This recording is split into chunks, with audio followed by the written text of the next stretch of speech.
Four new stories for you. Firstly, some updates on Russia Ukraine tensions.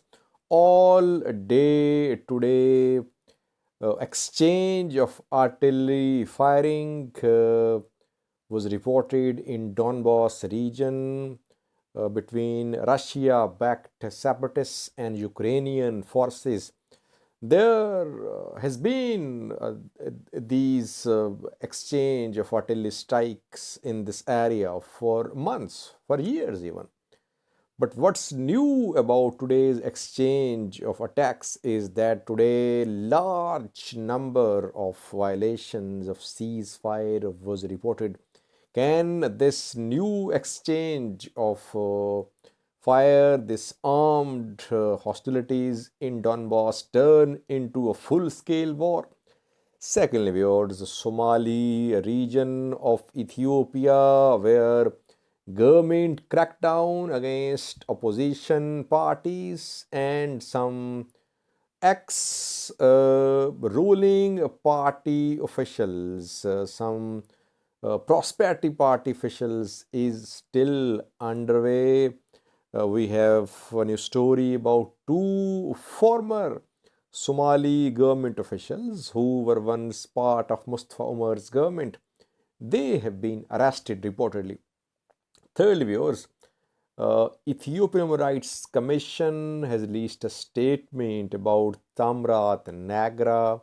Tamrat Nagra was taken to a court today, but he was not released. Rather, the police demanded his physical custody for 14 days, and the judge there gave 7-day physical remand to police. Now, Ethiopian Rights Commission has released a statement in this regard. And lastly, viewers, while Tigrayans are protesting in Brussels, Belgium, African Union, EU summit has kicked off. Their PM Abiy today met with some top European leaders.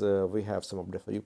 Firstly, viewers, Russia-Ukraine conflict, Donbass region, Luhansk People's Republic, LPR, Donetsk People's Republic, DPR, two self-declared countries were the areas where all day on Thursday exchange of artillery strikes was reported. Mortar shells were fired, artillery shells were fired. Both sides fired these shells and mortars. Now, violations in this area are not something new. Violations have been happening for years. But today, large number of ceasefire violations was reported in Donbass region. Have a look at this detail. The detail shows today's ceasefire violations and violations committed in previous days. And you can see that today, large number of ceasefire violations was reported in Donbass region.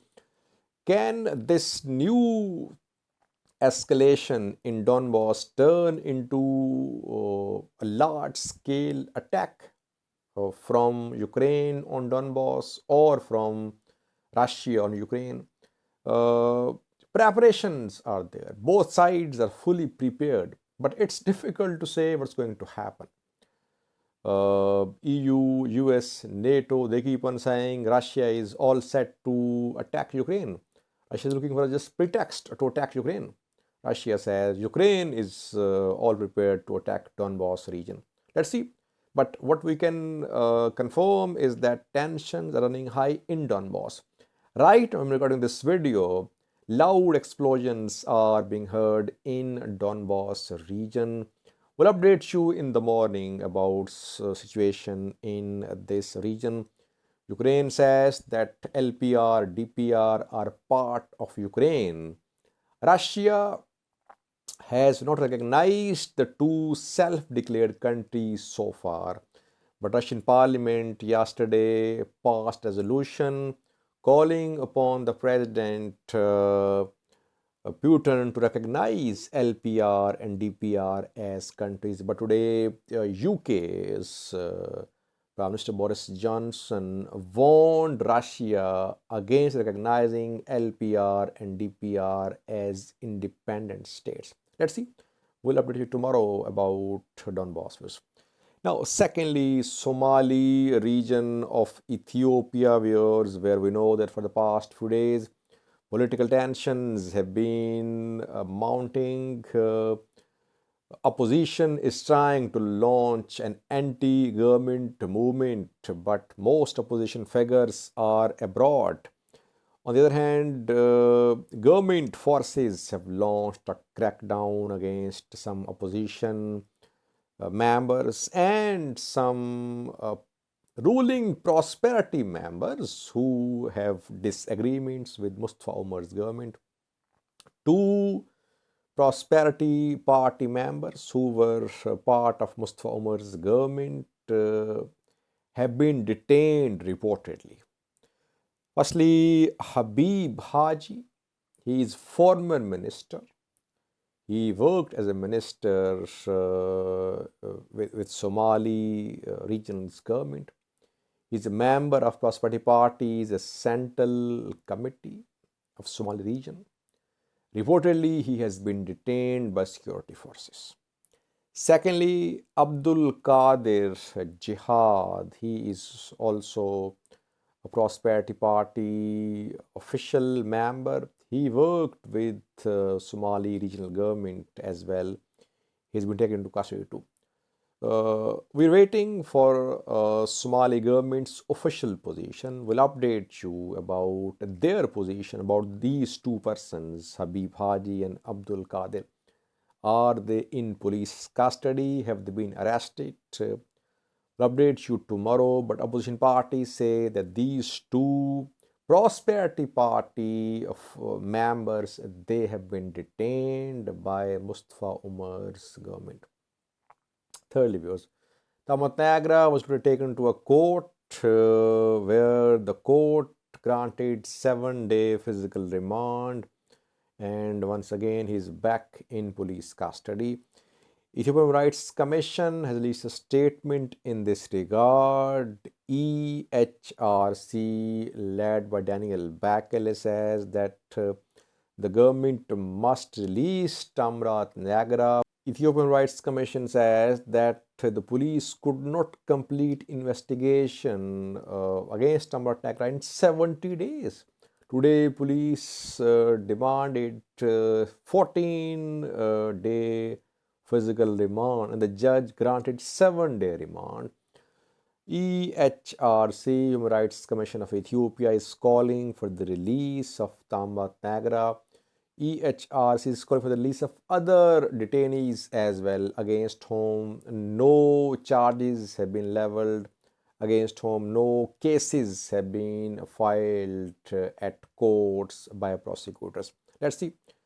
Tamrat Nagra is not being released. He was very critical, we know, of Eritrea and some Oromo Prosperity Party officials. Lastly, viewers, EU African Union Summit in Belgium, Brussels, kicked off today. 40 officials from Africa are participating in this session. Some African heads of state are attending this summit too. PM Abiy, Kenyatta, and other top African leaders are there, but several top are not attending this summit. Today, PM Abiy held meetings with top European leaders. He was seen with Emmanuel Macron. He held a meeting with Macron. He shared his picture with Macron on his social media page.